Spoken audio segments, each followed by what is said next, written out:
옆에 분하고 한번 인사할까요? 한 주 동안 안녕하셨습니까? 네, 반갑습니다. 하나님 말씀 보겠습니다. 마가복음 10장 17절에서 31절 말씀입니다. 우리 한 절씩 교독을 할 텐데요. 내용이 조금 길기 때문에 잘 집중해서 말씀을 같이 천천히 읽어나가면 좋겠습니다. 마가복음 10장 17절에서 31절 말씀입니다. 예수께서 길에 나가실새 한 사람이 달려와서 꿇어 앉아 묻자오되 선한 선생이며 내가 무엇을 하여야 영생을 얻으리이까?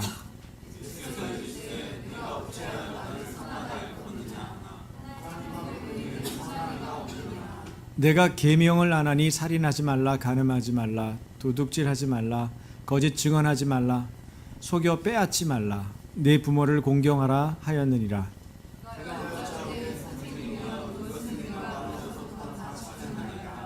예수께서 그를 보시고 사랑하사 이르시되 내게 아직도 한 가지 부족한 것이 있으니 가서 네게 있는 것을 다 팔아 가난한 자들에게 주라. 그리하면 하늘에서 보화가 네게 있으리라. 그리고 와서 나를 따르라 하시니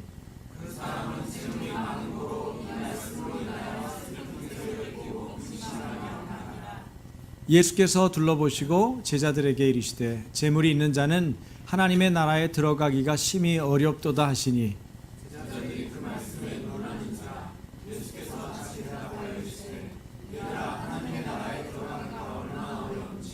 낙타가 바늘귀로 나가는 것이 부자가 하나님의 나라 들어가는 것보다 쉬우니라 하시니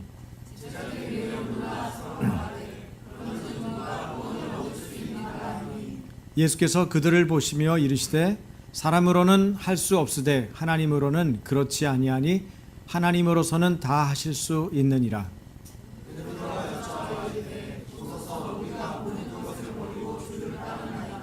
예수께서 이르시되 내가 진실로 너희에게 이르노니 나와 복음을 위하여 집이나 형제나 자매나 어머니나 아버지나 자식이나 전토를 벌인 자는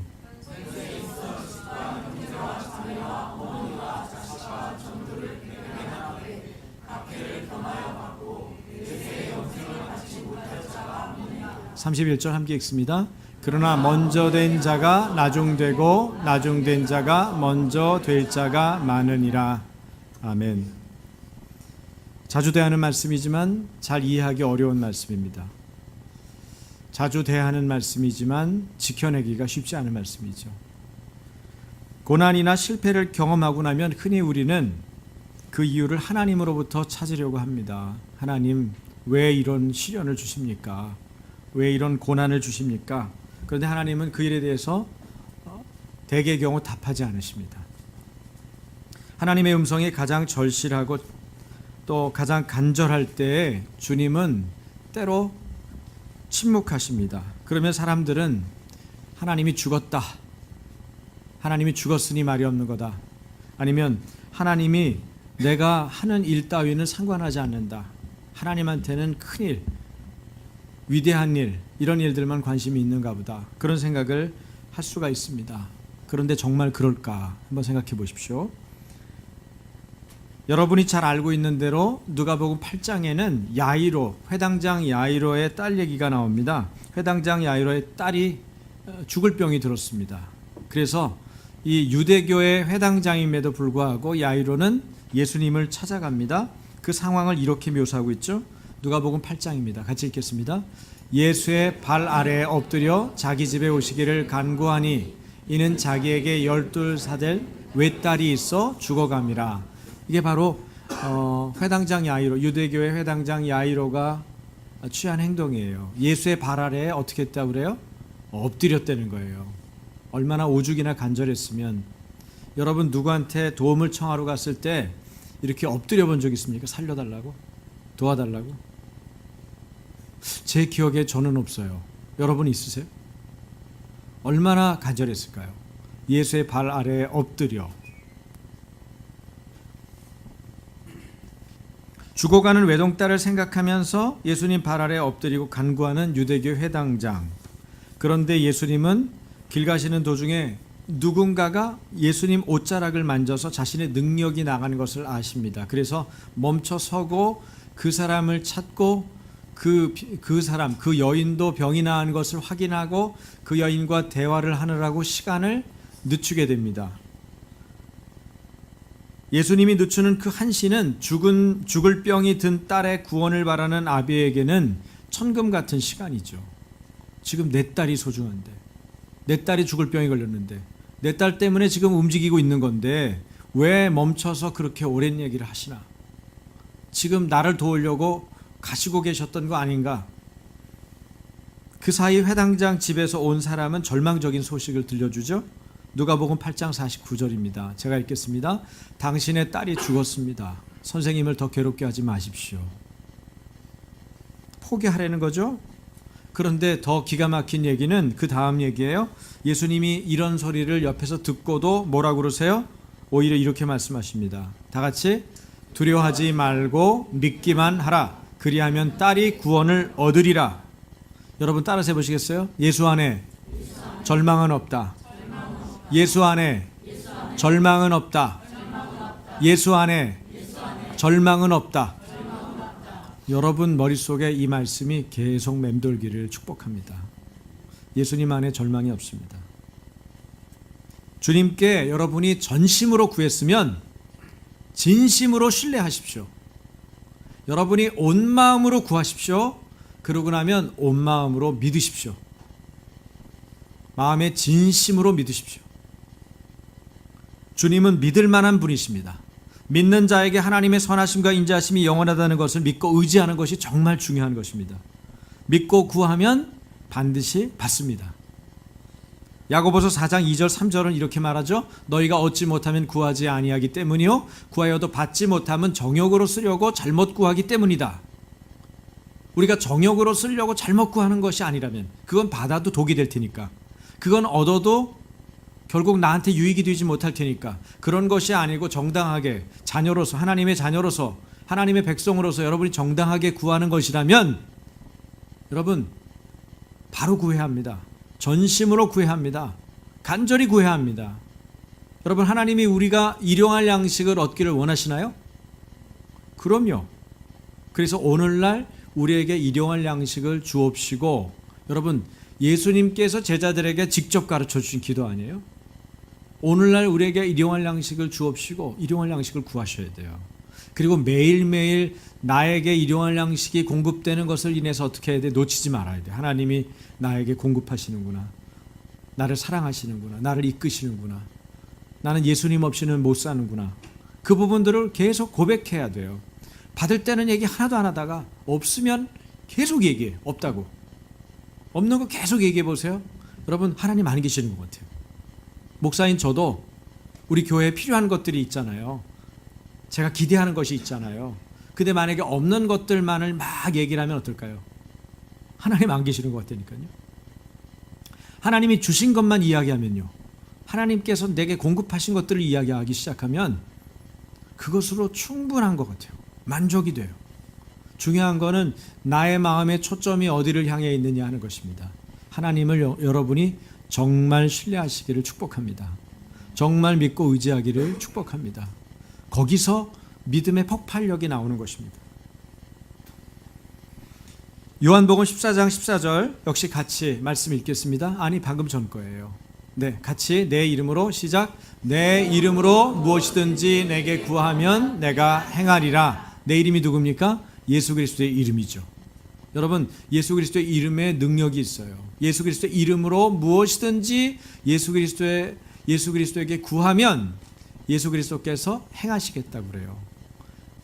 예수님이 왜 좋으세요, 여러분? 저는요, 예수님이 제 얘기만 듣는 것 같아서 좋아요. 하나님이 왜 좋으세요? 하나님은 여러분의 얘기를 허투루 듣지 않고 정확하게 들어요. 20년 전에 기도했는데 그 기도를 들으시더라고요. 20년 전에 기도했는데. 어떻게 그럴 수 있죠? 그게 하나님의 관심과 사랑이에요. 하나님의 궁극적인 관심은 어디에 있을까요? 여러분 자신에게 있어요. 여러분 한 분 한 분에게 궁극적인 관심이 있어요. 여러분의 영혼이 잘 되는 것에 관심이 있어요. 그래서 명령하시는 거예요. 하나님의 말씀을 주시는 이유가 뭐예요? 여러분들에게 행복하게 하려고. 여러분이 행복하는 걸 원해요. 왜? 아버지 행복은 자녀가 잘 되는 것입니다. 그런 것을 신뢰할 수 있어야 돼요. 그럴 때 하나님께 기도할 수 있고 하나님의 말에 귀를 기울일 수가 있어요. 여러분이 하나님께 전심으로 구했죠? 그것이 맞습니까? 그렇다면 진심으로 믿으십시오. 신뢰하세요. 단 여러분이 전심으로 찾지 않았다는 것에 여러분 생각을 해보세요. 과연 전심으로 찾았나? 내가 온 마음으로 찾았나? 그분 아니면 안 될 것처럼 엎드렸나? 예수의 발 아래 엎드려. 야이로 회당장, 유대교 회당장이 자기 자존심도 있고 위치도 있는데 나이도 훨씬 많은데 어떻게 엎드려서 예수님께 구했을까? 전심으로 구하는 거예요. 예수님의 이름으로 여러분 무엇이든지 구하면 그대로 행하겠다고 주님 약속하시는 거죠. 근데 그런 예수님에 대해서 전심으로 구할 마음이 있냔 말이에요. 대충 구하는 거 말고요. 해주시면 좋고, 저 어디를 초대하는데 목사도로 오래요, 결혼식에. 그런데 그 다음 말이 더 웃겨. 혹시 시간이 안 되시면 안 오셔도 되고요. 제가 그 결혼식 가겠습니까? 안 와도 된다면서? 목사님 안 오시면 저 죽을 것 같아요. 꼭 와주세요. 그럼 제가 기필코 가죠. 초대해놓고 그게 뭡니까? 기도해놓고 그게 뭐예요? 여러분이 원하는 거는 전심으로 구하십시오. 전심으로 안 구해야 되는 것에 대해서는 늘 여유를 가지세요. 어차피 전심으로 안 필요한 거면서 왜 그렇게 매달리세요? 여러 현실적인 상황이나 어려운 현실은 우리 눈을 다른 곳으로 향하게 합니다. 원수 마귀가 늘 유도하는 게 그거예요. 여러분의 눈이 주님께 집중될까 봐 얘네들은 두려운 거예요. 하나님께 여러분의 마음이 실릴까 봐. 그래서 여러분의 마음을 불안하게 하거나 아니면 근심하게 하거나 여러 가지 관심을 갖게 합니다. 여러분 아이들이 공부 못하게 하는 방법이 뭘까요? 머리도 좋고 타고나기를 유전적으로 똑똑한 애들인데 공부를 망치게 하는 방법이 있어요. 집중을 못하게 하면 돼요. 애가 공부할 때 먹을 거 갖다 주고, 애가 공부할 때 야, 음악 틀어줄까 말도 걸고, 애가 공부할 때 야 너 아빠가 어디 놀러 가는데 같이 가고 싶다 얘기 꺼내고, 계속 애가 공부가 집중이 안 되도록 계속 말을 걸어보세요. 그 애는 반드시 꼴찌에 가깝게 잘 유지를 시킬 것입니다.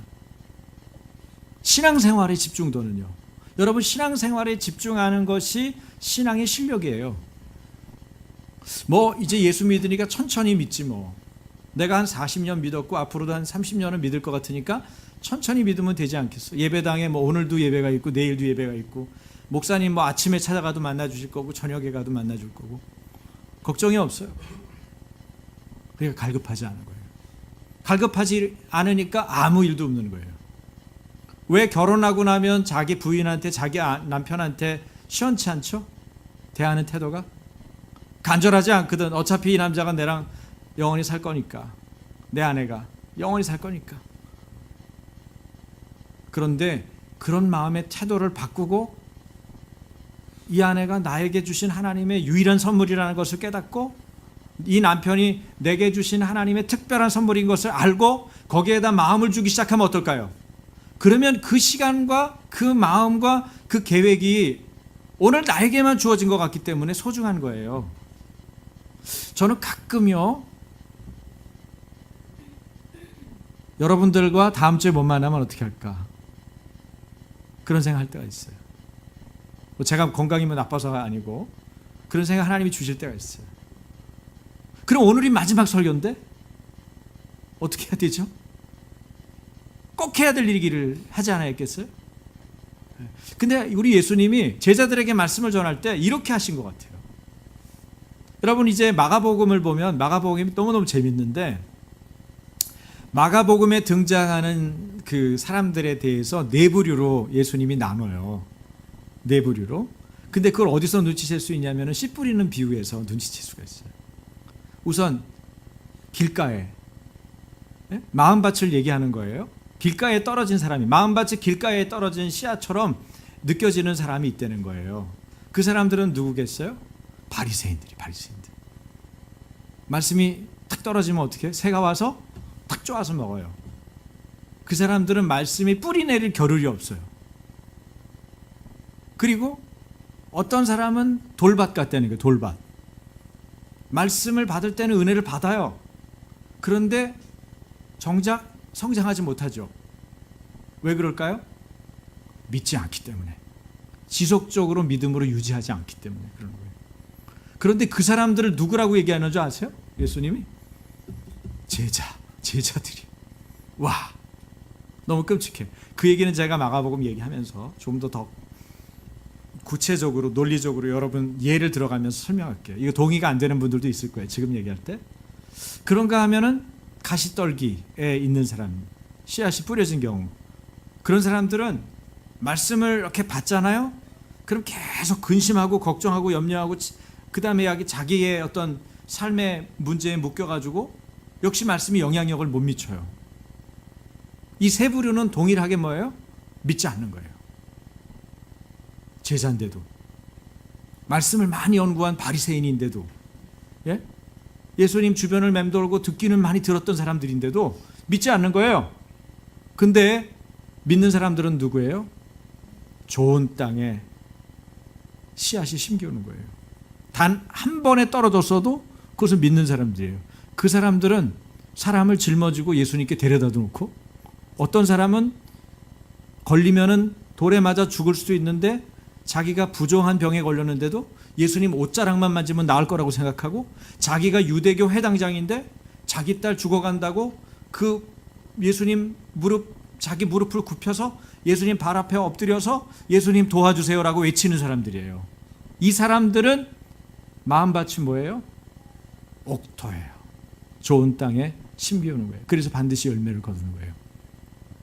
제가 바라기는 여기 우리 하나님의 말씀을 듣고 있는 여러분 한 분 한 분이 좋은 땅에 심기운 마음밭, 바로 옥토와 같은 마음밭으로 오늘 그 열매를, 여러분 그 열매가 맺힐 수 있는 씨앗이 심기우는 그런 예배가 되기를 주님의 이름으로 축원합니다. 우리가 이걸 볼 때, 말씀을 볼 때, 하나님의 말씀인 이 기록된 말씀들을 볼 때 주목해서 봐야 되는 게 또 한 가지가 있어요. 그건 뭐냐면 이 사건들이 어떻게 배열되어 있는가, 말씀이 어떻게 기록되어 있는데 그 사건 배열을 어떻게 했는가, 반드시 여러분 순차적으로 배열하지 않았어요. 어떤 거는 순차적으로 일어난 거고, 그래서 성경을 볼 때 어떤 사건 뒤에 어떤 사건이 오는지를 잘 보는 게 필요한데요. 아주 주목되는 사건 배열을 여러분에게 하나 소개시켜 드릴게요. 예수님께서 앞으로 난 고난받고 그리고 능욕당하다가 또 죽임을 당할 거다, 그리고 사흘 만에 다시 살아날 거다, 이렇게 말씀한 자신의 순환사화에 대해서 말한 그런 사건 기록이 있죠.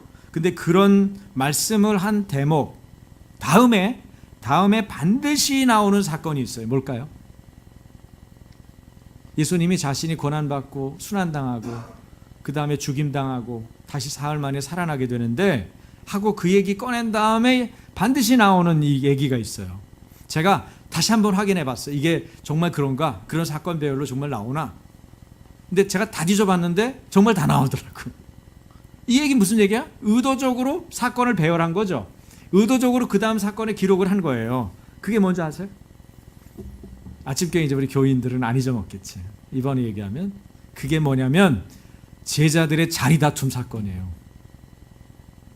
할렐루야가 안 나와. 이거 할렐루야 하면 안 돼. 여러분 아멘도 하면 안 되고. 너무 끔찍한 사건이니까.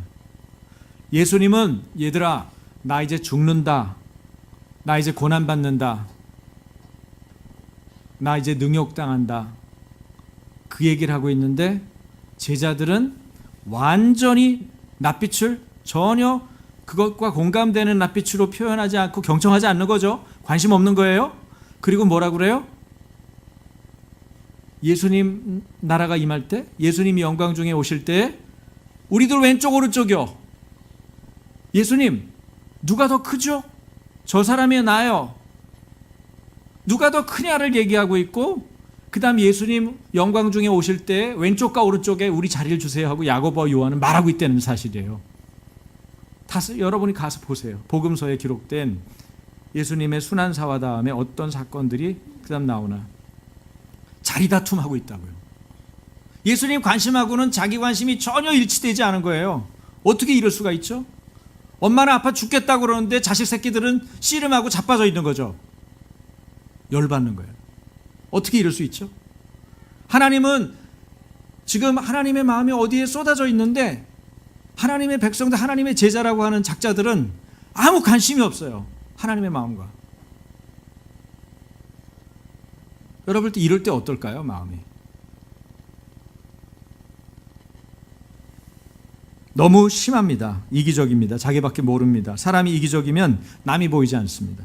남을 배려하거나 고려할 마음의 여백이 없습니다. 그런데 그 다음 스토리 뭐예요? 예수님은 십자가의 길로 점점점 더 가시는 거예요. 그 길에서 한 젊은이를 만나요. 그가 어떻게 왔는지 보세요. 여러분 오늘 본문의 내용이에요. 본문 다시 한번 올려줘 보실래요? 본문. 네. 예수께서 길에 나가실 때 한 사람이 달려와서 꿇어앉아 묻자오되, 바로 이 상황. 예수님이 십자가의 길로 점점 가고 있는 상황에서 한 젊은이가 어떻게 했대요? 달려왔다는 거예요. 아까 그 스토리하고 다른 얘기죠. 지금 다른 스토리를 얘기하고 있는 거예요. 달려와서 꿇어앉아 묻자오되. 여러분 이 사람은 어떤 사람이에요? 부자예요. 관원이에요.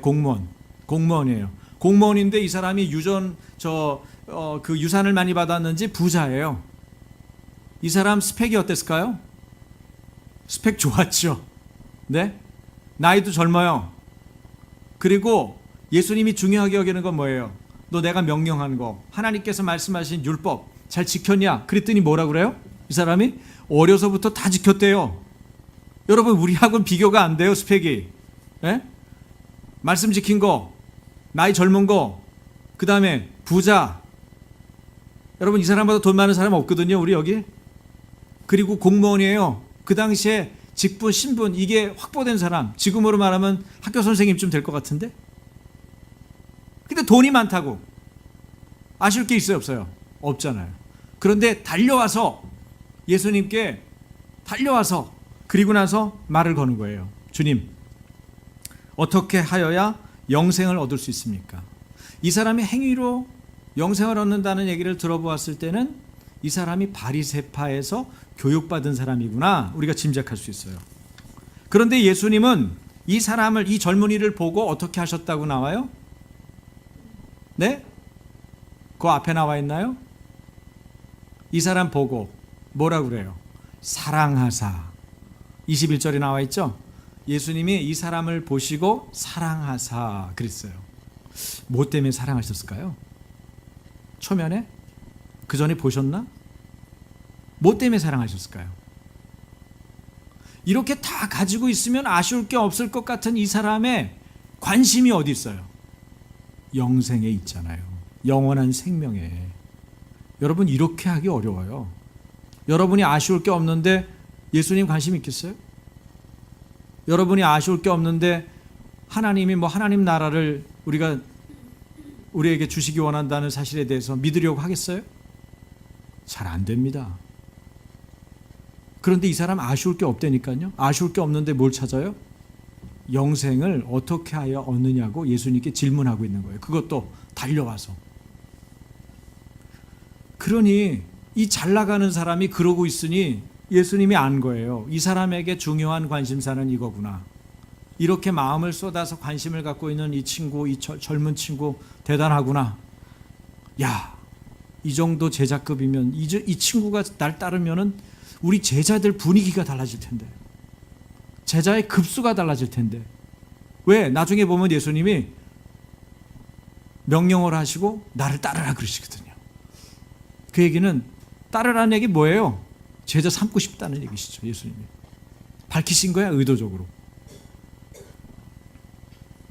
예수님이 제자 삼고 싶은 사람. 그런데 이 사람을 사랑하셨어요. 마음 중심으로 영생을 추구하니까. 그래서 그 다음 단계를 보여주시죠. 뭐예요? 부족한 게 한 가지 있다는 거예요. 예수님은 절대 거저 부르지 않아요. 제자를 세울 때 공짜로 세우지 않습니다. 제거할 걸 제거하도록 얘기해요. 베드로와 제자들을 부를 때 그들이 뭘 했어요? 모든 것을 버려두고 예수님을 따랐다. 자기 어업을 하고 있었던 사람은 그물도 버려두고 배도 버려두고 심지어는 자기 가족도 놔두고 갔어요. 그게 제자도예요. 제자의 길입니다. 그런데 여기서 이 사람에게 예수님은 뭘 요구했어요? 이 사랑, 그를 봤을 때 사랑의 마음이 있었던 이 사람에게, 이 청년에게 예수님이 뭘 요구했을까요, 여러분? 네가 가진 재물을 다 팔아 가난한 자들에게 주라. 그리고 와서 나를 따르라. 그렇게 얘기해요. 이 사람이 누군데? 부자예요. 재물이 많아요. 하루 만에 처리하기도 어렵다고요. 그런데 이 사람에게 가진 재물을 다 팔아 가난한 사람들에게 주고 나를 따르라는 거예요. 그 재물 가지고 우리 지금 경제적으로 좀 어렵다. 우리 공동체가. 그러니까 재물 다 가지고 그리고 들어와. 그렇게 얘기해도 뭐가 될까 말까인데 이거를 가난한 사람들에게 다 팔아서 나눠주고 그리고 오라는 거예요.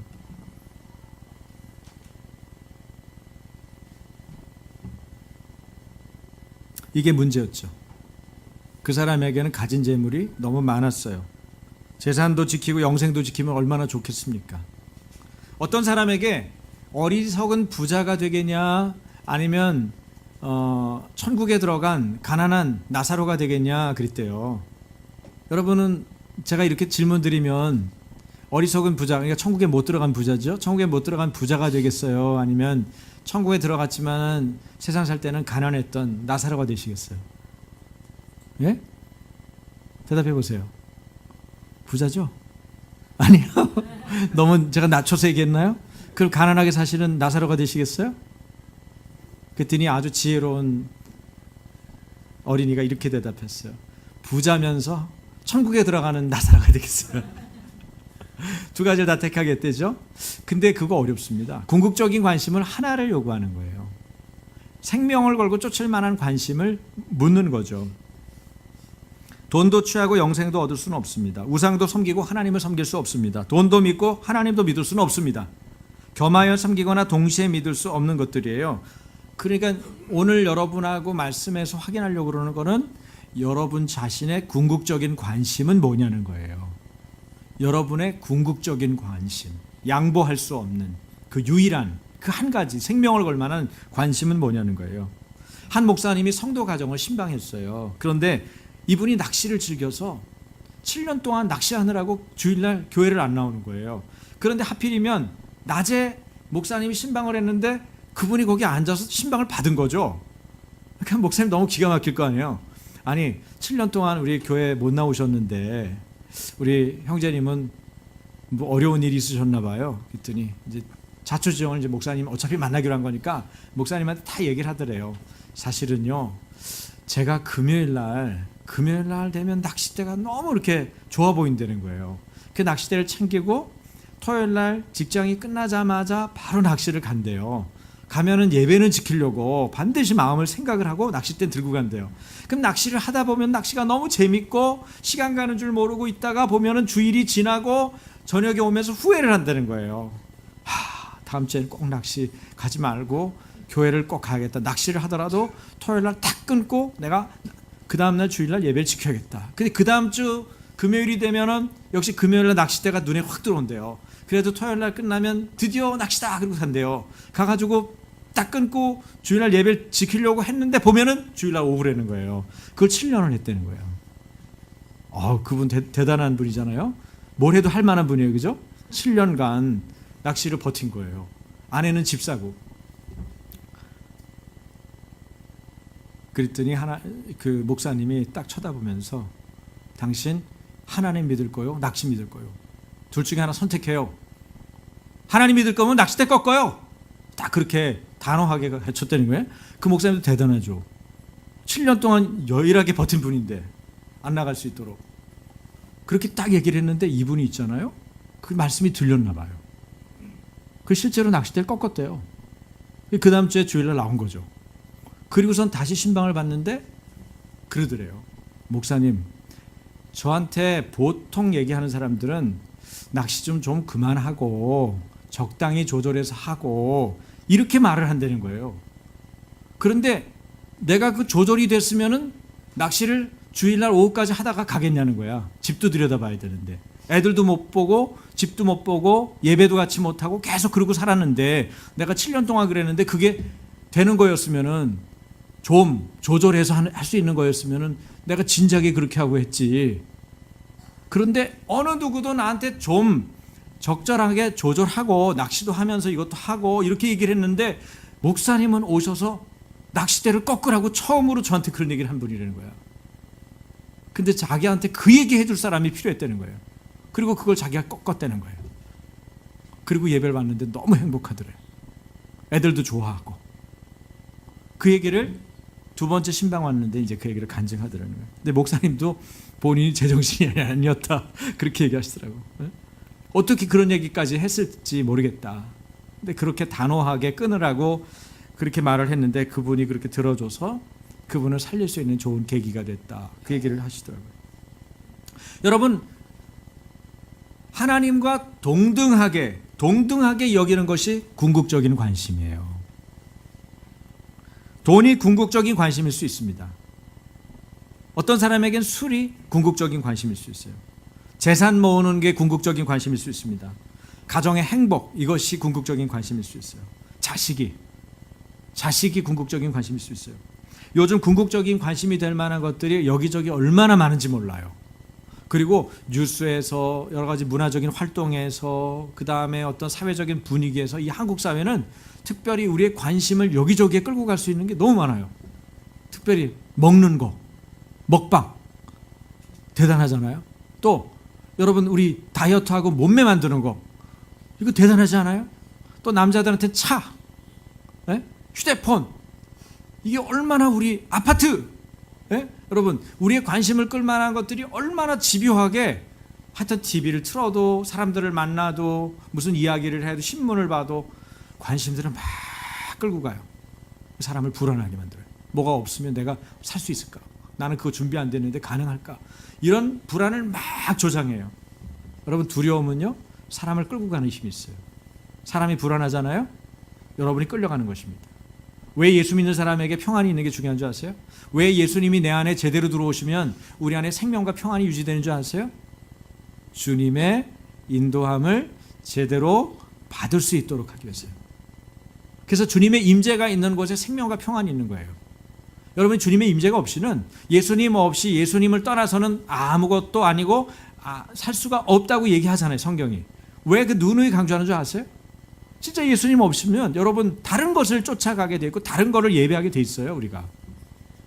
그 두려움과 불안 때문에 견디질 못하는 거예요. 한순간도. 낚싯대를 분질러라. 하나님을 선택할 거냐 낚시를 선택할 거냐 분명히 선택하라. 그 얘기는 우리에게도 적용될 수 있어요. 우리의 궁극적인 관심이 하나님과 동등하게 무언가에 관심이 가 있다면 그것을 꺾으십시오. 오늘 그걸 분질러 버리십시오. 오직 하나님께만 여러분의 궁극적인 관심을 두십시오. 중독이라는 게 다른 게 아니에요. 하나님을 배격하는 것입니다.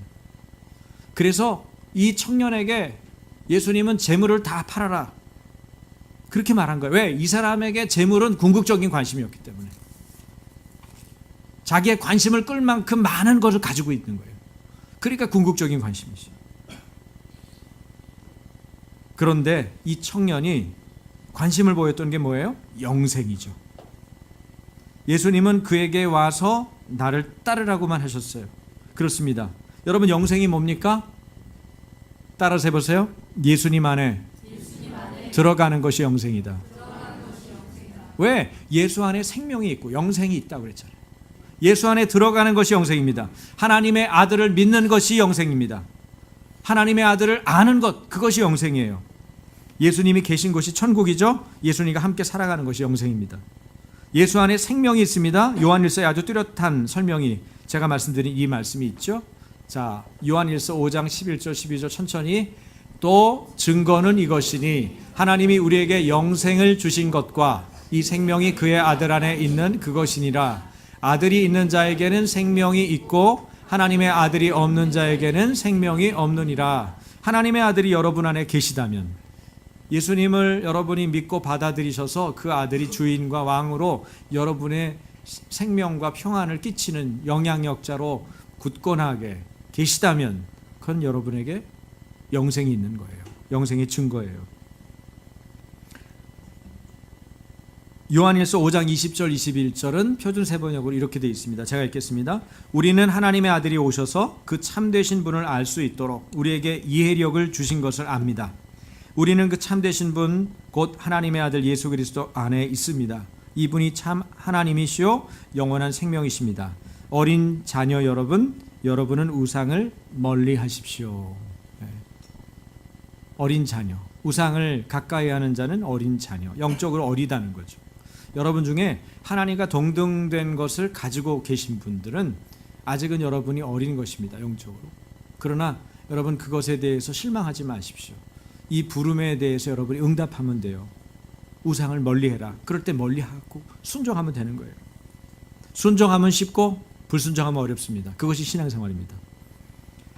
예수 그리스도는 우리의 참 하나님이시고 영원한 생명이십니다. 여러분, 이 청년이 그 이후에 어떻게 했을까요? 예수님이 재물을 다 팔아 가난한 사람들에게 주고 나눠주고 예수님을 따르라고 한 말을 들은 청년 말이에요. 이 청년은 슬픈 기색을 띠고 근심하며 갔다 그랬습니다. 이 사람의 이후는 어떻게 되었을까요? 성경에 기록되어 있지 않습니다. 여러분이 한번 생각해 보십시오. 이 청년은 어떻게 됐을까요? 실패했을까요? 성공했을까요? 예수님이 실패한 얘기를 십자가에 달리시기 전에 제자들에게 들려주는 교훈의 사건으로 이 얘기를 하셨을까요? 이렇게 실패했다. 그러니까 어려운 거다. 그 다음에 무슨 얘기를 하세요? 부자는 하나님 나라에 들어가기가 어렵다. 그죠? 그 얘기를 하시잖아요.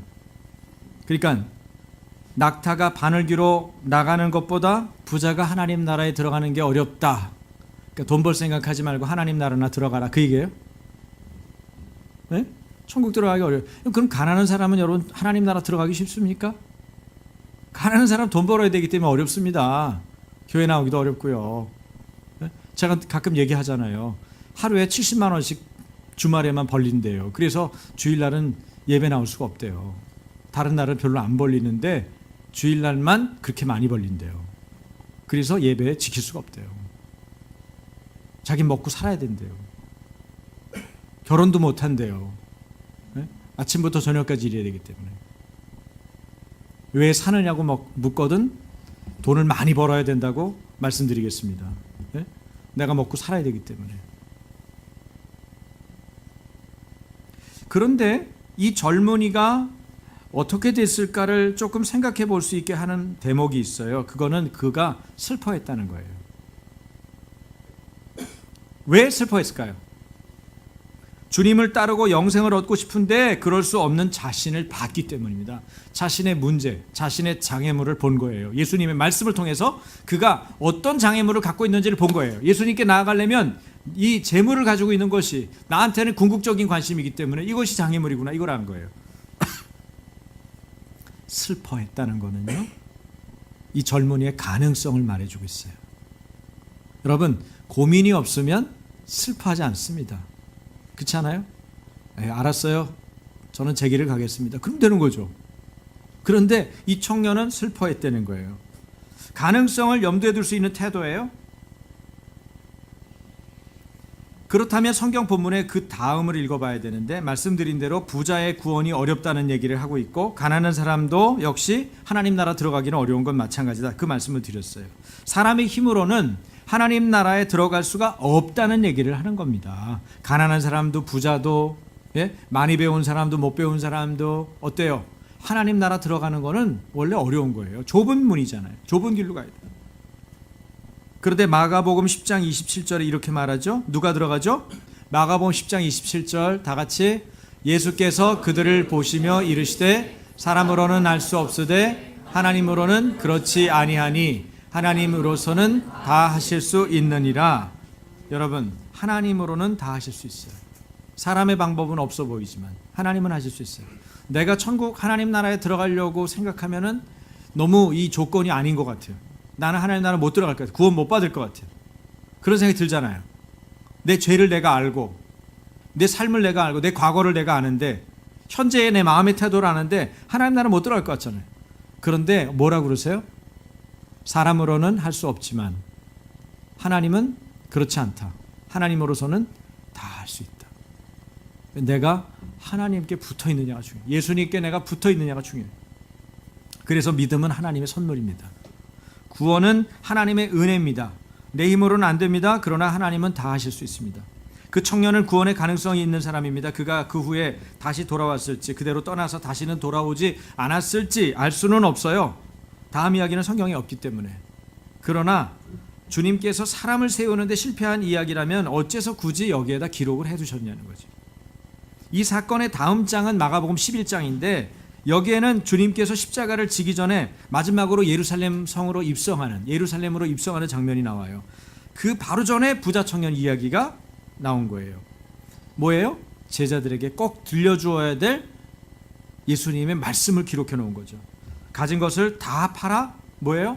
그 궁극적인 관심을 제거하고 나를 따르라는 거죠. 궁극적인 관심, 나의 하나님과 동등하게 느껴지는 그 궁극적인 관심을 제거하고 예수님을 따르라. 예수님은 제가 이러다가 떠나버리면 어떡하지? 이러다가 그냥 입학금 안 내고 그냥 가버리겠다 그러면 어떡하지?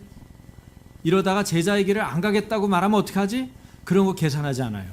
그가 가야 될 길을 명확하게 말씀하시는 데 집중해요. 가끔 저는 목회자로서 제가 말씀을 전하는 것조차도 그런 게 두려울 때가 있어요. 혹시 이 얘기하면 저 성도가 나한테 하는 얘기지 이렇게 생각해가지고 마음이 상해가지고 비틀어지면 어떻게 하지? 아침 교회 안 나오겠다, 목사님 내 얘기만 한다 이래가지고 안 나와버리면 어떻게 하지? 실제로 제가 그 큰 교회에 있을 때 저 찾아오는 사람들이 있을 때니까요. 목사님 어떻게 제 얘기를 하셨어요? 왜 제 얘기를 하시는 거예요? 뭐 이런 거예요. 진짜 모르거든요. 그 많은 성도들의 관심을 내가 800명을 1000명을 뭐 기록하고 다니겠어요? 내가 어떻게 다 알아? 그런데 그러고 오는 사람이 있어요. 그러면 하나님이 주신 거죠. 자기가 받아들이고 내게만 주신 말씀처럼 던졌다면 하나님은 관심이 없는 사람이 아니고 하나님이 자기한테만 관심 있는 사람이지. 그걸 받아들이고 믿으면 되는데. 이렇게 급박하게 돌아가는 상황 속에서도 변함없이 제자들의 궁극적인 관심이 무엇이었을까요? 여러분, 제자들의 관심은 무엇이었을까요? 네? 출세. 내 자리 내놔. 예수고 뭐고 내 자리 내놔. 당신 따라온 거는 내 자리야. 아니면 당신 다리나 내놓든지. 네? 출세 때문에 제자들은 예수님의 모든 말씀을 거부하는 거예요. 그러니까 돌바치죠. 무슨 얘기인지 아시겠어요? 자기 마음 안에 궁극적인 관심을 주님하고 같아져 있는 그런 관심을 제거하지 않으면 우리는 예수를 믿는다고 그 주변에는 있을지 모르지만 예수님의 제자는 아니에요. 그분을 믿는 건 아니에요. 마가복음은 예수님의 제자들이 얼마나 안 믿고 완고하게 믿지 않고 버텼는지를 말해주고 있어요. 끝까지 안 믿어요. 언제까지? 예수님 부활하셔서 나타나셨는데도 안 믿어. 그들이 믿지 아니하더라. 이런 말이 나와요. 거기 보세요. 너무 끔찍해. 아니 그러면 도대체 이 사람들은 뭐 한 거야? 예수님이랑 3년 같이 지낸 거 아니야? 배도 버리고 그물도 버리고 아버지도 버리고 다 쫓아가고 예수님 따라간 거 아니었어? 그 뭐 한 거야? 이렇게 질문할 만한 일들이 마가복음 내내 있어요. 충격적이에요. 근데 마가는 너무 진실해. 안 믿은 걸 확실하게 얘기해요.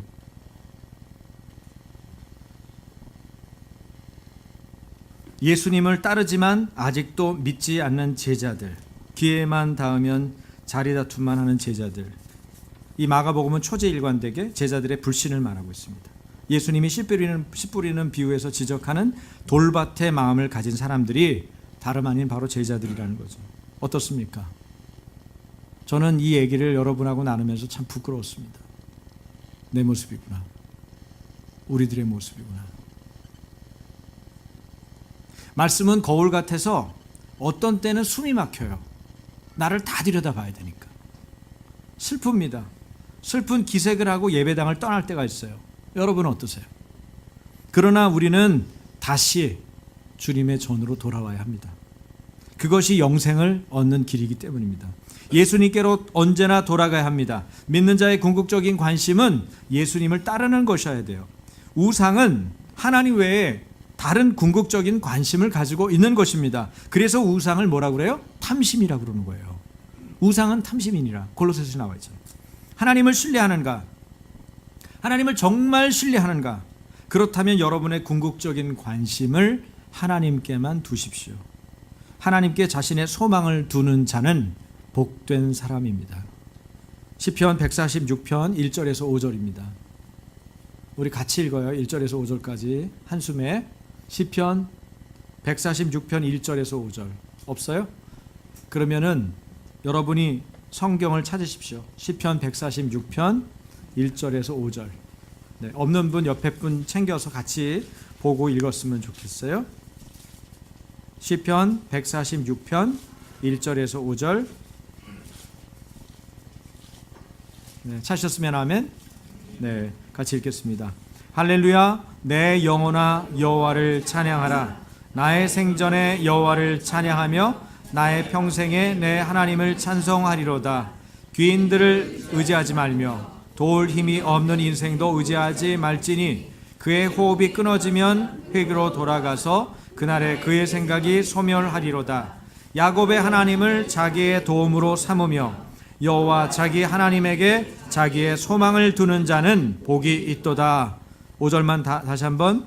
야곱의 하나님을 자기의 도움으로 삼으며 여호와 자기 하나님에게 자기의 소망을 두는 자는 복이 있도다. 아멘. 제가 기도하겠습니다. 여러분 가슴에 손 얹으십시오. 그리고 제가 기도할 때 믿음으로 고백하고 자기 자신의 죄가 생각나는 분은 주님 저를 용서해 주십시오. 주님 제가 저의 우상을 제거합니다. 이렇게 고백하시면 돼요. 주님 저를 용서해 주십시오. 저의 우상을 제거합니다. 그렇게 말씀하시면서 하시면 되겠어요. 제가 기도하겠습니다. 하나님 아버지, 하나님을 믿는다고 하면서 중간중간에 또 나의 여러 가지 어려움들, 관심들이 쏟아져 들어올 때 하나님과 같이 나의 그 관심에 온 마음을 빼앗기고 그것을 우상으로 두어서 내가 주님을 믿지 않고 신뢰하지 않고 살았던 것을 용서해 주십시오. 하나님 저는 죄인입니다. 저를 긍휼히 여겨주시고 하나님만이 나의 삶의 궁극적인 관심임을 믿음으로 이 시간 고백하오니 저희 마음과 생각을 주장하셔서 주님과 어깨를 같이 하게 내버려 두었던 헛된 세상의 관심들 이 시간 그것을 분지릅니다. 꺾습니다. 제거합니다. 내려놓습니다. 주님만을 따르고 주님만을 의지하게 하여 주옵소서. 하나님께만 참된 소망이 있다는 사실을 오늘 깨닫게 되었으니 주님께 나의 소망을 두고 하나님 서툴지만 연약하지만 부족하지만 주님께 더 가까이 나아가는 하나님의 자녀가 되겠습니다. 예수님만이 내 삶의 주인이요 왕이시오니 내게 오셔서 주님의 생명과 평안으로 나를 다스려 주시고 내 생각하는 것이 불안과 두려움에 사로잡히지 않도록 낙심과 절망 가운데 주님을 부인하거나 주님을 정말 신뢰하지 못하는 나락으로 떨어지지 아니하도록 주님 나의 생각과 마음을 사로잡아 주시고 주의 말씀으로 나를 이끌어 주시옵소서. 이 시간 성령 하나님 의지합니다. 성령 하나님 나의 마음 나의 생각을 주의 말씀으로 사로잡아 주시옵소서. 주의 말씀으로 나를 사로잡아 주시옵소서. 주님의 관심이 나의 관심이 되게 하시고 주님을 향한 믿음이 하나님 성령으로부터 새롭게 일어나서 온전히 주님만을 의지하는 하나님의 자녀들이 다 되게 하여 주시옵소서. 나의 가정과 일터와 하나님 또 행하는 모든 일들과 나의 삶의 모든 터전 위에 주님 말씀으로 나를 이끄시고 성령으로 하나님 인도하여 주시옵소서. 주님 우리의 자녀들을 주님 손에 맡겨드립니다. 우리의 일터를 주님 손에 맡겨드립니다. 저의 마음의 심령을 주님 앞에 맡겨드립니다. 하나님 나의 모든 관계들을 주님 손에 맡겨드립니다. 주님 이 모든 것들을 주님의 뜻대로 통치하시고 다스려 주옵소서. 주님이 내 안에 계시고 내가 주님의 말씀 주의 말씀이 내 안에 있으므로 하나님 날마다 무엇이든지 원하는 대로 구하라 그리하면 이루리라 하는 말씀이 내게 응하였습니다. 응답되었습니다. 날마다 응답받는 믿음의 사람으로 살아가게 하여 주옵소서. 사랑하는 주의 자녀들을 축복하시고 모든 약한 것들 모든 병든 것들 이 시간 나사렛 예수 그리스도 이름으로 명하노니 깨끗게 될지어다. 모든 질병은 완전하게 치유될지어다. 말씀을 듣고 순종하는 모든 자녀들에게 믿음은 회복될지어다. 주님 이들을 믿음 없음을 불쌍히 보시고 긍휼히 여겨 주셔서 아버지 하나님께서 주시는 새로운 믿음으로 이 시간 하나님 옥토와 같은 마음밭을 다시 기경하여 주시고 우리가 초심으로 돌아가 주님을 전심으로 의지하고 진심으로 신뢰하는 하나님 자녀들 되게 하여 주옵소서. 예수님 이름으로 축복하며 기도합니다.